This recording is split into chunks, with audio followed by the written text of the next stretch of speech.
मृत्यु के हो र मरेपछि कहाँ पुगिन्छ। मान्छेको प्रायः मनमा खुल्दोले हुन्छ, मरेपछि कहाँ गइन्छ होला, यात्रा कस्तो हुन्छ होला, मरेपछिको यात्रा कस्तो हुन्छ होला, मरेपछि कहाँ गइन्छ होला, के हुने हो, कसो हुने हो भन्ने हरेक मान्छेलाई हुन्छ।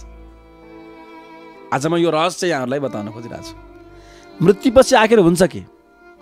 शास्त्रको आधारमा, सन्तहरूको वचनको आधारमा, पुराणहरूको व्याख्यानको आधारमा आखिर मरेपछि हुन्छ के? हामी कहाँ पुग्छौँ? हाम्रो गति के हुन्छ?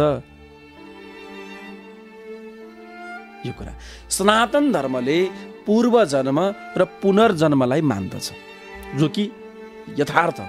मान्छेको कर्म अनुसार पुनः जन्म प्राप्त हुने गर्दछ।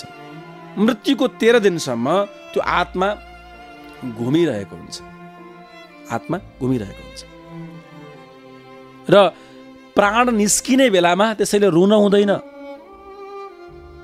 कुनै व्यक्तिको मृत्यु हुँदैछ भने त्यो बेलामा रुनु हुँदैन। प्राण निस्किँदै गर्दा बडा गाह्रो हुन्छ। हजारौं बिच्छुले एकैपटक टोक्दाखेरि जति पीडा हुन्छ त्यति पीडा प्राण निस्किने बेलामा हुन्छ अरे। त्यसैले त्यो बेलामा रुने होइन, नाम मन्त्र गाइदिने, गीता पाठ गरिदिने, भागवतको पाठ सुनाइदिने र राधे कृष्ण कृष्ण कृष्ण राधे राधे, राधे श्याम श्याम श्याम राधे, अथवा ओम नमो भगवते वासुदेवाय, हरे कृष्ण कृष्ण कृष्ण हरे हरे, हरे राम राम राम हरे हरे इत्यादि मन्त्रहरू सुनाउने र नरुने गर्नुपर्छ। रोयो भने अथाह पीडा हुन्छ। पुण्यात्मा व्यक्तिको प्राण माथिबाट ऊर्ध्वबाट जाने गर्दछ। सबभन्दा पुण्यात्माको प्राण तालुबाट निस्किन्छ। त्योभन्दा कम हो भने आँखाबाट, कानबाट, नाकबाट, मुखबाट प्राण निस्किनु भनेको पुण्यात्माकै लक्षण हो।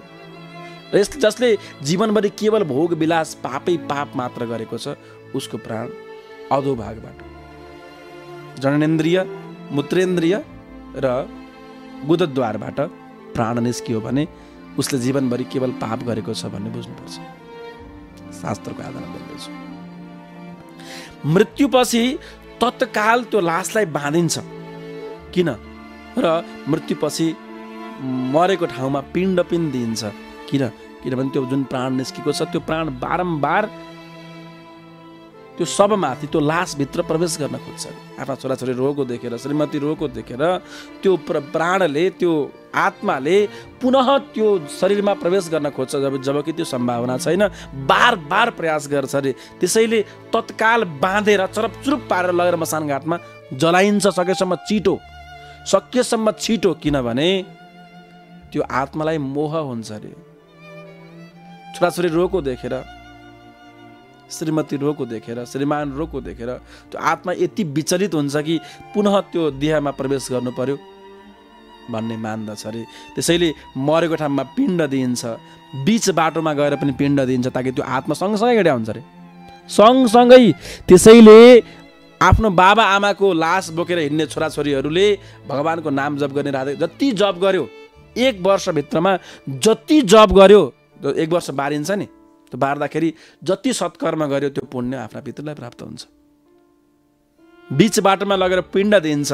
यसको अर्थ के हो भने आउँदै गरेको त्यो आत्मालाई भोक लाग्यो होला, केही त खाने कुरा दिइयोस्। जलाउँदै गर्दा छातीमा पिण्ड दिइन्छ। एक मानव चामल, त्यसपछि त्यहाँ विविध चिज राखेर पिण्ड दिइन्छ छातीमा। पोल्ने बेलामा जुन शरीरमा प्रवेश गर्न जो आत्मा उद्यत भइरहेको हुन्छ उसलाई खाना कमसेकम प्राप्त होस्। सनातन धर्मको हरेक कर्महरू पुरै विज्ञान सम्मत छन्, भक्त भागवतहरू। र जब त्यो लासको अन्त्येष्टि कर्म गरिन्छ, जलाइन्छ, जलाएर त्यो खरानी भयो नि लास, त्यसपछि बल्ल आत्माले स्वर्ग आदि लोकको यात्रा अथवा त्यहाँबाट यात्रा प्रारम्भ गर्दछ। त्यहाँ अब मेरो यहाँ अस्तित्व रहेन, मेरो शरीर पोलियो, मेरो शरीर भस्म खरानी भयो, अब म यहाँ बस्नुको कुनै अर्थ छैन, अब त परलोकको यात्रा गर्नुपर्दछ, आफ्नो भोग अनुसार, कर्म अनुसार यात्रा गर्नुपर्दछ भनेर त्यो आत्माले यात्रा प्रारम्भ गर्दछ। हो, यतिखेर हो अब क्रियाकर्म जुन गरिन्छ नि 13 दिनको हो, त्यो क्रिया गरेको जतिखेर क्रिया गरिन्छ, त्यो क्रिया गर्दाखेरि जस्तो जस्तो कर्म गरिन्छ त्यो भोग त्यो आत्माले प्राप्त गर्दै जान्छ। शरीर प्राप्त, भोग शरीर, यातना शरीर बनिन्छ। त्यो शरीर त्यो आत्माले प्राप्त गर्छ हाम्रो कर्म अनुसार। हामीले दिएको पिण्ड त्यो आत्माले प्राप्त गर्ने हो। हामीले दिएको तर्पण आदि कर्महरू, पिण्ड आदि हामी जुन कर्म गर्छौँ, हामी जप गर्छौँ, त्यो प्राप्त हुन्छ। यी भगवान बर्बाद शैलीको समाज, क्रिया बसेका छन् 4 जना दाजुभाइ, तास खेलेर बस्छन्, कुरा काटेर बस्छन्, झगडै गर्छन्। यहाँसम्म कि मैले त मेरो जीवनमा अचम्मको एउटा दृश्य सुन्न देख्न पर्यो। मैले मसान घाटमा बाउलाई पोल्दै गर्दा छोराछोरीको झगडा देख्नु भएको छ कहीँ यस्तो? यी फुटेका आँखाले देखे, यी कानले सुने। दाजुभाइको झगडा, दिदीबहिनीको झगडा। अब देवघाटमा आश्रममै मसान घाट नजिकै छ, नदेखे के देखौँ त? अब त्यही देखिन्छ।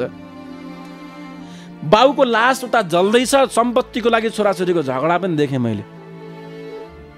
लडेकै छन्, त भाइ मारा भन्छ। ए भगवान, बाउलाई पोल्दै गर्दा भोलि म पनि पोलिने भन्ने पनि बिर्सियो मान्छेले। अस्तु, यो विषयमा चर्चा गरिन। क्रिया गर्दाखेरि जस्तो कर्म हामी गर्छौँ त्यही फल पितृलाई प्राप्त हुने हो। अब क्रिया गर्दाखेरि जप गर्न हुन्न, ध्यान गर्न हुन्न, साधना गर्न हुन्न, उपासना गर्न हुन्न, केही गर्न हुन्न, तास खेल्न हुन्छ, कुरा काट्न हुन्छ, झगडा गर्न हुन्छ भन्ने हाम्रो समाजको प्रचलन प्रवृत्ति छ। होइन, खुब जप गर्नुहोस्। मैले त मेरो पिताजीको अन्त्येष्टि गर्दा, क्रिया गर्दा र मेरो आमाको क्रिया गर्दा पनि मैले चिन्तन, ध्यान र जप छोडेको होइन। मेरो गुरुले त्यही भन्नुभयो, कहिले पनि नछोड्नु। नाम जप त कहिले पनि नछोड्नु। नित्य कर्म, नित्य जपलाई पनि छोड्छन् त। वैष्णव भएपछि वैष्णवले जपलाई छोड्छन् त। अब श्री वैष्णव परम्परामा रातो टीका लाउने चलन छ। शरीर पुरै सेतो लगाउँछन्, मुण्डनको सबै कर्म गर्छन्, तर तिलक चाहिँ रातो, त्यो वार्षिकी बार्दाखेरि पनि रातो लगाउने प्रचलन छ। त्यो भनेको गुरुद्वारा प्रदत्त तिलक हो। त्यो कहिले पनि छोड्नु हुँदैन, छोड्नु पर्दैन। त्यसैले म हात जोडेर प्रार्थना गर्छु, जसको आफन्तीको मृत्यु भएको छ त्यो पीडा त आफ्नो ठाउँमा छँदैछ, पीडा अनन्त पीडा हुन्छ। तर त्यतिखेर जस्तो कर्म गऱ्यौँ त्यो फल पितृले प्राप्त गर्ने भएको हुनाले त्यतिखेर कर्म चाहिँ राम्रो गर्नुपर्दछ। सकेसम्म राम्रो कर्म गर्ने, सकेसम्म झुटो नबोल्ने, सत्कर्म गर्नुपर्दछ। विशेष 13 दिनसम्म जुन छ, यो 13 दिनसम्म चाहिँ बहुतै सावधानीपूर्वक कर्म गर्नुपर्दछ। त्यसपछि के हुन्छ? त्यसपछि जुन आत्मा छ उसले परलोकको यात्रा प्रारम्भ गर्दछ। परलोकको यात्रा प्रारम्भ गरेपछि आफ्नो कर्मअनुसार, जस्तो कि जसले बराबर कर्म मानव बन्नुपर्ने छ उसले अरूको शरीरमा प्रवेश गर्दछ। त्यो आत्माले 13 दिनपछि समय मिलाएर भोग आदि गर्नु छ भने भोग आदि, जस्तो नरक आदि जान्छ भने नरक आदि, स्वर्गलोकको प्राप्तिको कर्म गरेका छन् स्वर्गलोक प्राप्त हुन्छ, त्यही शरीर प्राप्त हुन्छ। यदि मानव बन्ने नै कर्म छ भने मानवको कुनै जन्मिएको बच्चामा, जन्मिँदै गरेको बच्चाको हृदयमा त्यो आत्माले प्रवेश गर्दछ। यही हो, वैज्ञानिक कुरा पनि यही नै हो, शास्त्रीय कुरा पनि यही नै हो, सत्य कुरा पनि यही नै हो। यदि सत्कर्म गरेको छ, पुण्य कर्म गरेको छ भने स्वर्गलोक प्राप्त गर्छ। यदि भगवानको भक्ति गरेको छ भने, साधना गरेको, नाम मन्त्र खुब जप गरेको छ भने भगवानको धाम प्राप्त गर्दछ। यदि बराबर कर्म गरेको छ, मानव बन्ने योग्य कर्म गरेको छ भने फेरि मान्छे भएर जन्मिन्छ। यदि पाप कर्म गरेको छ भने नरकमा गएर धोइन्छ, पखालिन्छ, मारामार कुटाकुट खाने, सफा हुने, फेरि आउने। बोल कृष्ण कन्हैया लाल की जय। मृत्यु पछिको रहस्य यही नै हो। त्यो मृत्यु सुधार्नको लागि हामी कर्म गर्दछौँ। अहिले पनि कर्म गर्ने भनेको मृत्यु सुधार्नको लागि। मोह एव महामृत्यु, भगवान शङ्कराचार्यले भन्नुभयो विवेक चूडामणिमा, मोह एव महामृत्युर मुमुक्षोर्वपुरादिषु मोहो विनिर्जितो येन समुक्ति पदमर्हति। जो मोहमा ग्रसित छ उसको महामृत्यु त्यही नै हो। जो मोहमा ग्रसित छ त्यो मृत्युको मुखमा छ।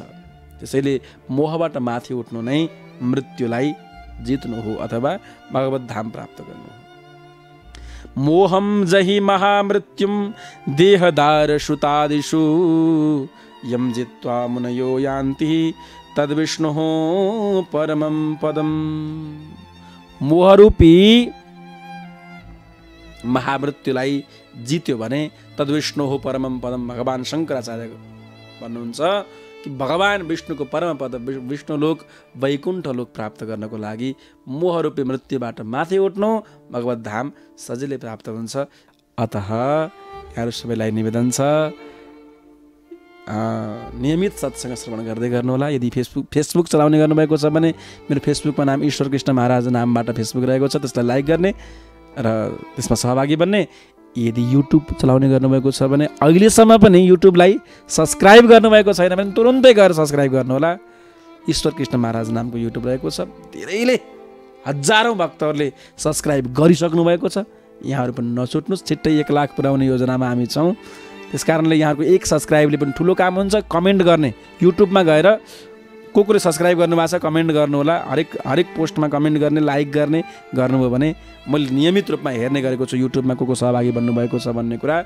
अधिकांश हाम्रा भक्तहरू, साह्रै माया मान्ने स्नेह गर्ने भक्तहरूले नियमित रूपमा हेर्नुभएको छ।